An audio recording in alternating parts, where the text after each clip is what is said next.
Hoy vamos a meternos de lleno en un tema que a todos nos suena, la lectura en voz alta. Pero lo haremos desde una perspectiva crítica, de la mano del experto Daniel Casagni, para explorar sus contradicciones, los errores más comunes y sobre todo el enorme potencial que esconde. Y es que es algo que todos vivimos en la escuela, pero ¿de verdad entendemos para qué sirve y qué efectos tiene? Fíjense qué interesante. El propio autor, Daniel Casagni, arranca su reflexión confesando que él mismo no quería saber nada del tema. Sentía un rechazo, un como desencuentro con la lectura en voz alta. Y esta honestidad es clave, porque seguramente nos suena a muchos. Es el punto de partida perfecto para preguntarnos por qué algo tan común en la educación nos deja recuerdos tan encontrados. Para aclarar todo esto, nuestro camino será el siguiente. Primero, exploraremos esa dualidad de la experiencia, las luces y sombras. Después, algo fundamental, entender que oralizar no es lo mismo que comprender. Analizaremos el poder del lector como un mediador. Luego, distinguiremos las prácticas que funcionan de las que no. Y al final, propondremos ideas para una nueva forma de enfocarlo. Muy bien, pues arranquemos con el primer punto. Vamos a explorar esa doble cara de la lectura en voz alta. Es el lugar donde pueden convivir la conexión más bonita y una ansiedad terrible. Justo a esto Casagni lo llama luces y sombras. Y aquí está, digamos, el corazón del asunto. Por un lado, tenemos las sombras, la angustia de que te juzguen por cada error, el aburrimiento, el miedo a hacer el ridículo.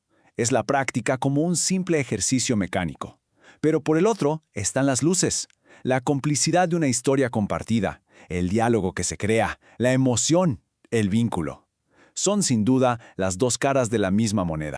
Y Casagni lo ilustra perfecto con su propia vida. Por un lado nos cuenta de ese terror que sentía en la escuela, donde lo único que importaba era la pronunciación perfecta, aunque no se entendiera nada de lo que se leía. Y lo contrasta con la experiencia en su casa, leyéndoles a sus hijos, donde él se convertía en una especie de actor, creando un momento de diálogo y complicidad.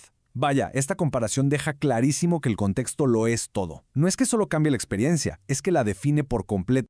Precisamente esta diferencia tan abismal entre la escuela y la casa nos lleva al argumento central de Casagni, ese gran malentendido pedagógico que consiste en confundir el simple acto de leer en voz alta con el de comprender de verdad. Aquí hay un concepto clave, oralización. ¿Qué es? Bueno, es básicamente el acto de decodificar letras y convertirlas en sonidos. Es la parte mecánica del asunto. Es súper necesaria, claro, pero no es el objetivo final. El gran problema es cuando la escuela se queda solo en eso, cuando asume que si alguien lee de forma fluida ya entendió todo. Y la verdad es que muchas veces no es para nada. Y esta pregunta que lanza Casagni es tremenda. Nos obliga a cuestionar para qué hacíamos muchas cosas en la escuela. Porque si la meta principal se convierte en evitar el error público, en no hacer el ridículo, entonces el objetivo real, que es construir significado, entender, simplemente se perdió por completo en el camino. Así llegamos a su tesis central, que es casi una advertencia muy clara. La oralización, el leer bien, es el medio, es la herramienta. La comprensión es el fin, es la meta. Confundir estas dos cosas es uno de los errores más dañinos y persistentes en la enseñanza de la lectura. Es un llamado a reenfocar nuestras prioridades. Ok, pero si el problema es confundir la herramienta con el objetivo, entonces, ¿cuál es el verdadero potencial de esa herramienta? Bueno, aquí es donde entra la parte más interesante. El poder que tiene la voz del lector para hacer un puente, para mediar. Casagni nos plantea una idea fascinante. La escritura, en realidad, es un código secundario. ¿Qué quiere decir? Que un texto en una página está de alguna forma incompleto. Le falta el tono, la intención, las pausas. Le falta la voz. Y es el lector, al prestarle su voz, quien no solo decodifica, sino que le devuelve la vida, lo rehidrata, regresándole todo el ritmo y la emoción que contenía. Entonces, un lector eficaz es mucho más que alguien que pronuncia bien las palabras. Se convierte en un verdadero intérprete. Es quien añade la entonación para guiar el significado, quien usa las pausas para crear tensión, quien ajusta el ritmo para marcar el pulso de la historia. Y sobre todo, es alguien que siempre está pensando en su audiencia, buscando que el mensaje llegue lo más claro posible. Muy bien. Ya que entendemos que el lector es un intérprete, ahora toca ver cómo se ve esto en la práctica. Vamos a distinguir entre esas prácticas que se quedan en un simple ejercicio y las que de verdad logran ser un acto de comunicación. Esta tabla lo resume todo. La práctica ineficaz es la que seguro todos recordamos de la escuela. El foco en la corrección, leer algo sin contexto, un monólogo impuesto por el maestro. En cambio, la práctica eficaz se centra en construir significado. Ocurre en una situación comunicativa real, como leer una noticia para debatirla, y busca el diálogo. Al final, la diferencia es abismal. Es pasar de leer para el maestro a leer para comunicar algo a alguien. Aquí está la clave de todo. Leer bien en voz alta es en esencia un acto de actuación. No es algo que se improvisa. Requiere que el lector prepare el texto, que tome decisiones sobre cómo lo va a interpretar y que use conscientemente su voz, sus gestos, todo para transmitir un significado claro a quienes escuchan.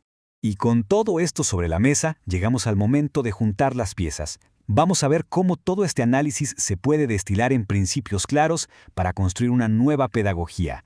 Una que, a propósito, busque generar más luces que sombras. Se nos proponen 3 principios fundamentales. Primero, el énfasis siempre debe estar en el significado. La corrección y la mecánica son solo herramientas, no la meta. Segundo, hay que practicar todos los roles, o sea que los aprendices no solo lean, sino que también sean espectadores activos y comentaristas. Y tercero, y quizá el más importante, compartir las decisiones, involucrar a los estudiantes en qué se lee, cómo y para qué. Y cerramos con esta pregunta que de verdad nos interpela a todos. Después de este recorrido, el desafío es claro. No se trata de abandonar la lectura en voz alta, sino de transformarla. Se trata de pasar de ser un ejercicio mecánico y temido a una poderosísima herramienta de comunicación. La clave, como nos muestra Cassani, está en asegurarnos de que cada experiencia de lectura en voz alta esté llena de propósito, de significado y, sobre todo, de conexión humana.